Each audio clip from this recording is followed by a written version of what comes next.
And with it being 2:03, let's go ahead and call the Florence City Design Review Board meeting to order.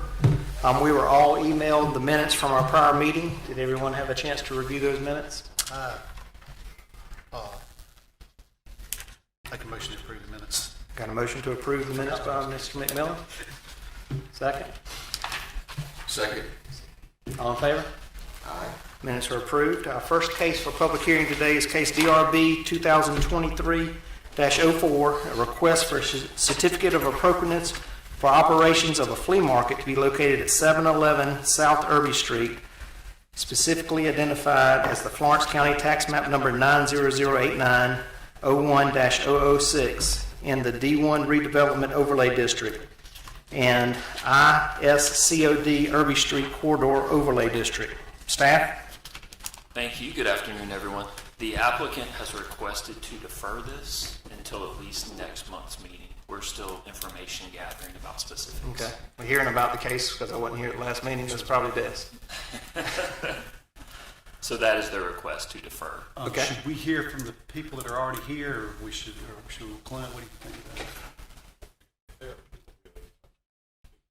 Absolutely. That's what I thought, since they're here.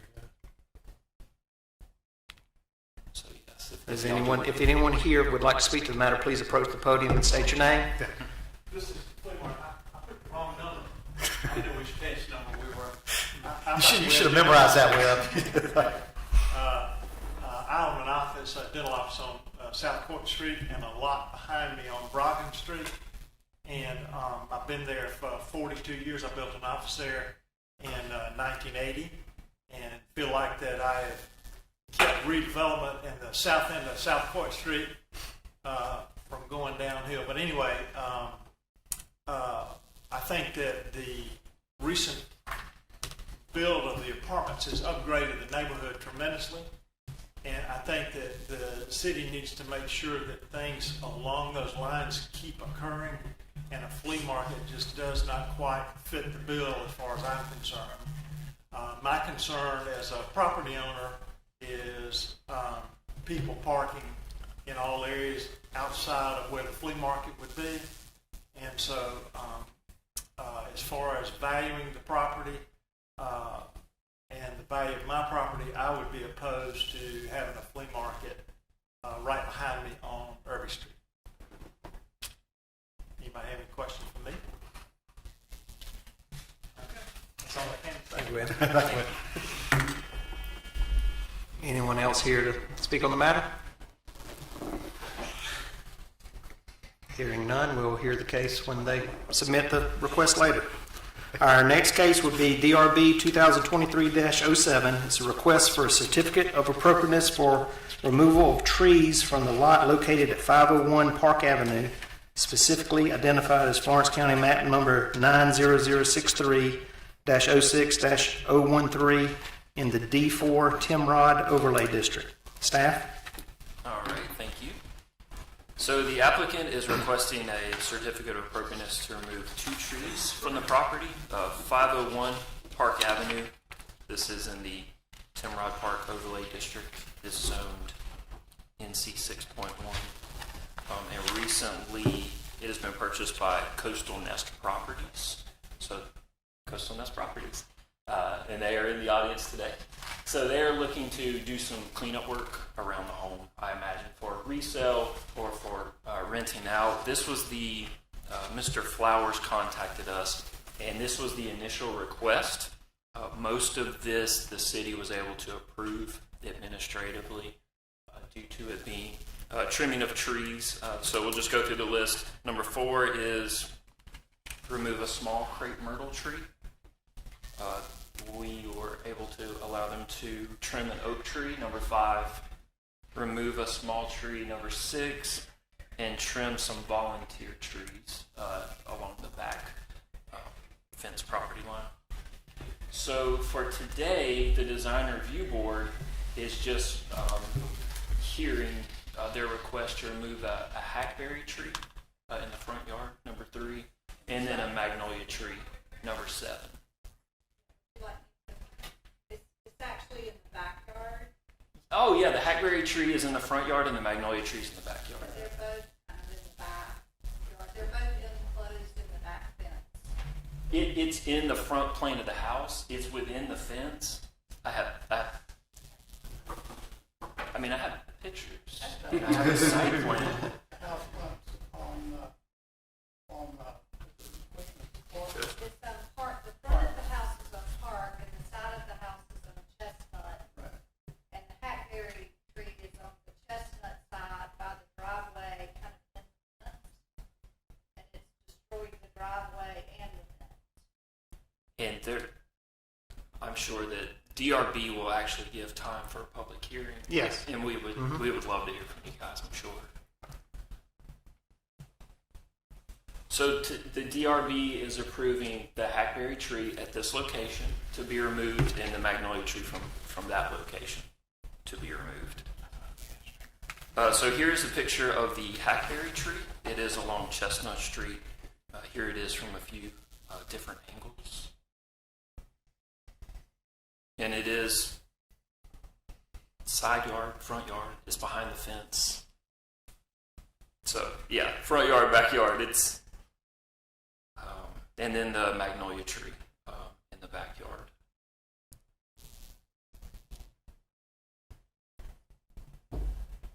So as far as the design guidelines, landscape changes of this nature, trees that are 4 inches in caliber or greater would require a certificate of appropriateness. Trees this mature would require DRB approval. Both trees are mature, and a removal would have significant impact on the tree canopy of the property. The hackberry tree, especially along Chestnut Street, is very mature. It has a huge canopy, so it would make a difference in the streetscape. The front and the backyards are heavily vegetating, necessitating trimming and removal of potentially hazardous trees to increase the marketability of the home. In previous cases, DRB has requested that a tree be replaced for a tree.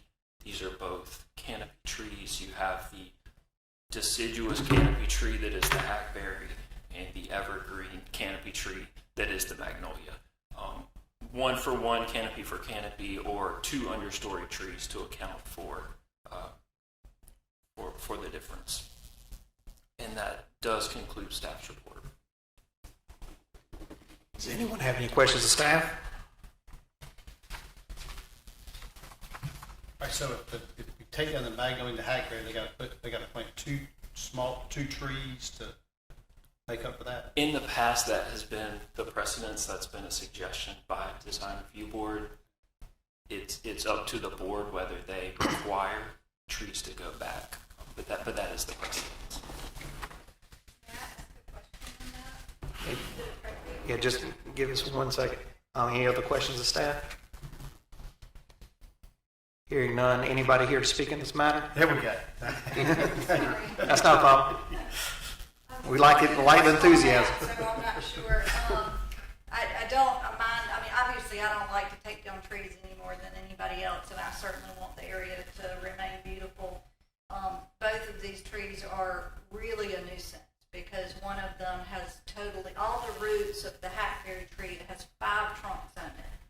And it's grown under the fence, under the driveway, and now into another area of the yard that I need to use for additional parking. This particular home will be for traveling nurses. We're doing a furnished unit for traveling nurses, and we do have to expand the parking a little bit. But I can't do that if I'm going to be going over areas where tree roots are already up into the ground.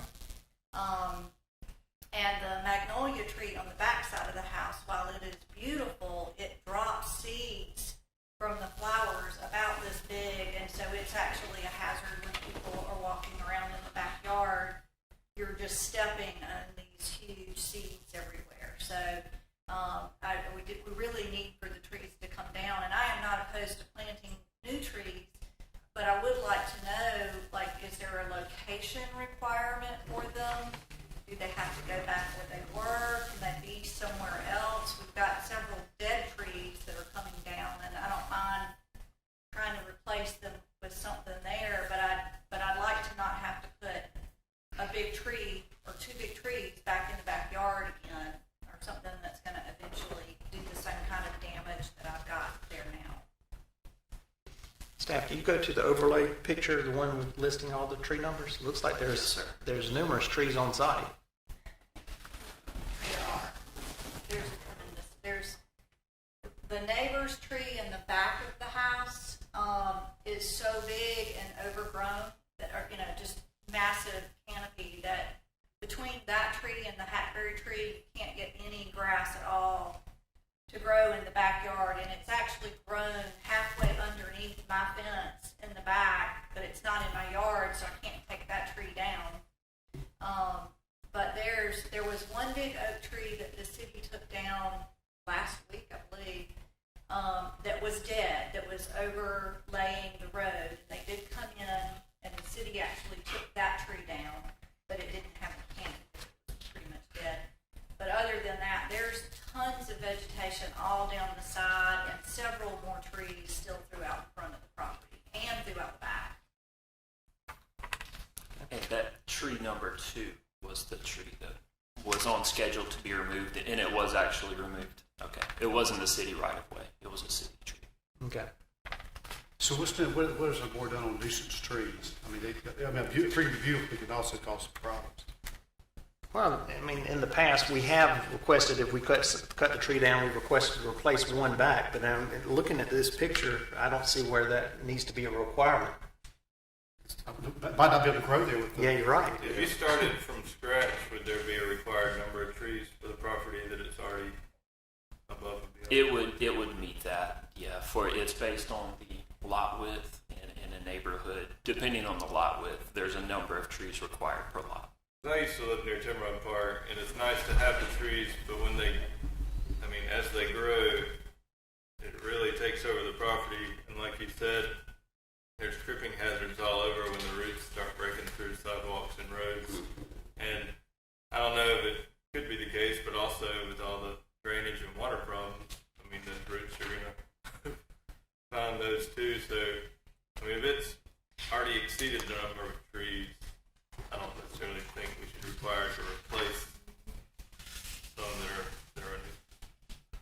Yeah, based on a new subdivision, it would meet the requirements, and obviously an overlay district, we're looking for a certain character, so that's at the discretion of the board. And we will also replace the street tree that was removed as well. So just as information. I make a motion we approve cutting the tree. We ain't closed it yet. Y'all have any other questions of her? Do you have any questions of us? Okay, well, let's go ahead and close the public hearing and open it up for discussion or a motion.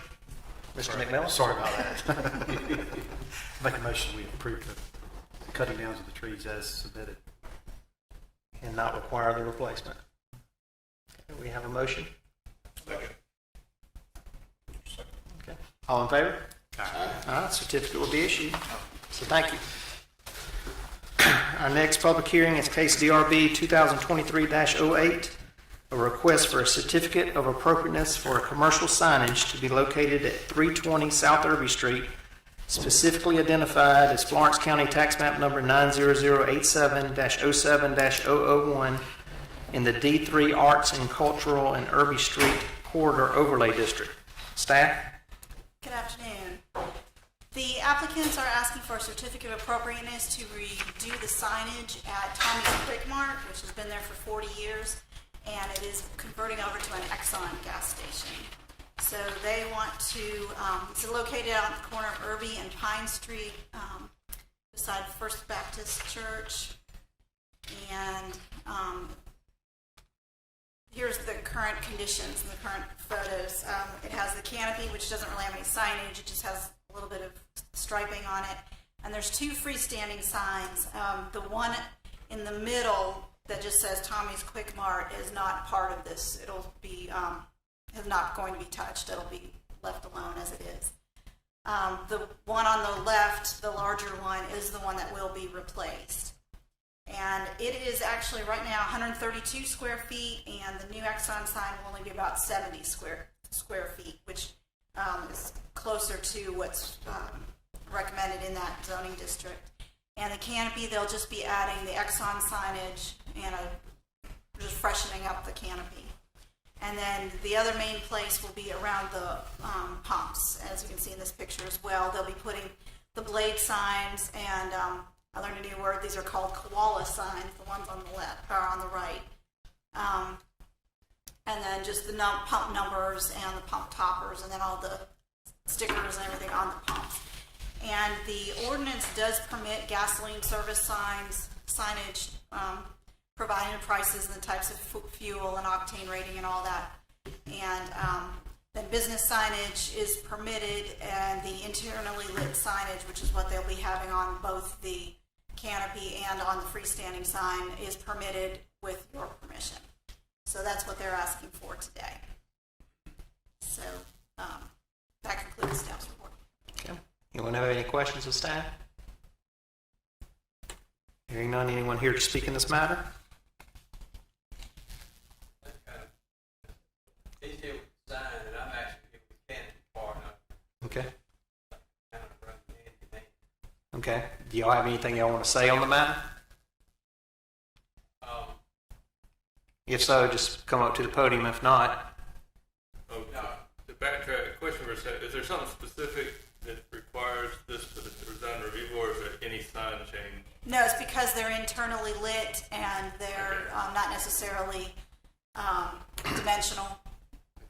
But it's mainly because they're lit. Was the old sign lit? I believe so. Might have been at one time, I'm not sure. Not working.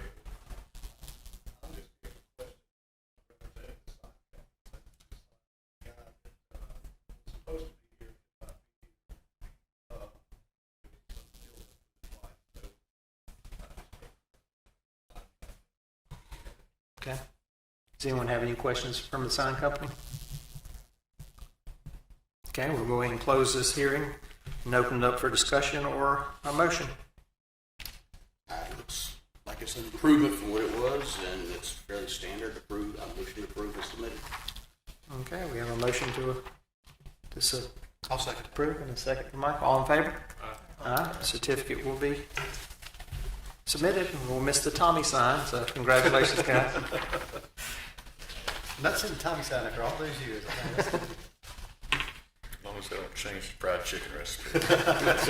Let's go back and put that in. We could probably sell it to you if you want. Sure. Is the canopy portion, is it also included? Yeah, the whole Yeah. price. It's all approved, the canopy. Yeah. And I'll send you the certificate of appropriateness and your zoning permits. You'll be able to get the building permits. Okay, our last case today to be heard is case DRB 2023-09. It's a request for a certificate of appropriateness for commercial signage to be located at 190 North Dorgan Street, specifically identified as Florence County tax map number 90170-01-020 in the H1 Historic Overlay District. Staff? Thank you. This one will look a little bit familiar. This is TK's Clothing, which came before you a while ago, and the corner of Baruti and North Dargan. This is the building. He took the awning off and redid the windows and the doors. It's a vast improvement over what it was. And a couple of years ago now, he wanted to put up a black awning, cloth awning with the name in kind of bubble letters on it, and he would paint all the brick that color on the right. He's been having a hard time getting anything out of the awning company, and so he has decided that he'll just put some wall signs on it. And I believe the plan is still to paint the brick that color, and then instead he would put these signs on. The top one would go on the side wall, be 14 square feet, and it would be LED lit channel letters, so that's another reason it has to come before you, because it will be interior lit. And then the one on the lower left will be for the front wall, and that one will be made out of the high-density urethane board and will have a little bit of dimension to it. I think he's going with the one on the bottom so it'll match the font with the one on the side. So that's what he wants to do. And again, the main reason that it needs to come before you is because it's going to be lit, but it does meet the requirement for area of signage. And so that concludes staff's report. Does anyone have any questions of staff? Hearing none, there is no one here to speak on the matter, so we'll go ahead and close the public hearing and open it up for questions, discussion, or a motion. If it wasn't lit, it wouldn't have to come before us. Not really, because I mean, the colors are all right, and since it is dimensional, then it would be all right. It's the right materials.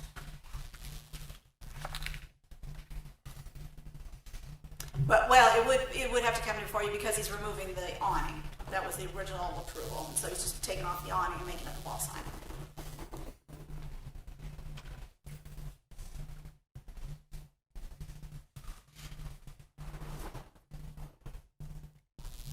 Anyone have any questions or a motion?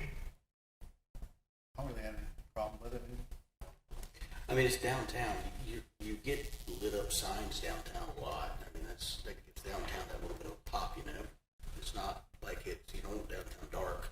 You want downtown lit up. I motion to approve as submitted. Michael has got a motion. Have a second? I'll second. All in favor? Any opposed? Certificate will be issued. At this time, we're adjourned. Our next scheduled meeting is for June 14th at 2 o'clock. Thanks for your time, guys.